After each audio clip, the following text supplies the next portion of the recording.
Panginoon, salamat sa lakas na ibinibigay ninyo sa akin. Salamat sa pagpapala. Salamat sa lagi kang nakahanda na ako'y tulungan palagi. Alam kong lagi kang nakasuporta sa akin. Kahit ang nasa harapan ko ngayon, ang mga nangyayari ngayon, ang mga problemang nasa buhay ko ngayon ay hindi ko maintindihan.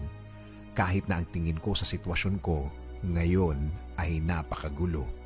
Sa iyo pa rin ako aasa, sa iyo pa rin ako kakapit because you said in your word that you will always be there for me with a helping hand. As a father to me, I thank you, Lord. Hindi ako manghihina sa mga bagay na to. Hindi ako mawawalan ng loob, hindi ako matatakot dahil naniniwala ako na lagi kang andyan para ako ay sagipin sa mga problemadong araw tulad ng mga nararanasan ko, Panginoon.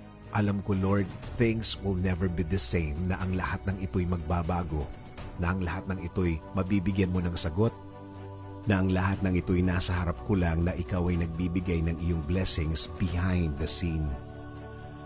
Dahil alam ko, Lord, na ako'y bahagi ng iyong plano. Plano para ako'y mapunta sa mabuti.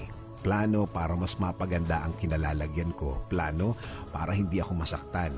At plano na ikagaganda ng aking buhay, Panginoon. Sa iyo rin ako aasa, Panginoon, sa safety ng aking pamilya.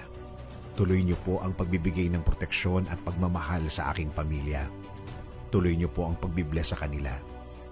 At ang aming bayan, Panginoon, huwag niyo rin pong pabayaan ang aming bansa. Kayo na po ang mag-alaga sa amin at sa lahat ng aming kababayan.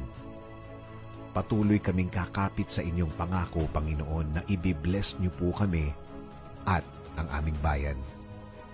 Maniniwala kami na ang lahat ng inyong pangako ay mangyayari sa aming mga buhay. Itinataas po namin ang lahat sa inyo. Ang aming mga pangamba ay ibinibigay namin lahat sa inyo.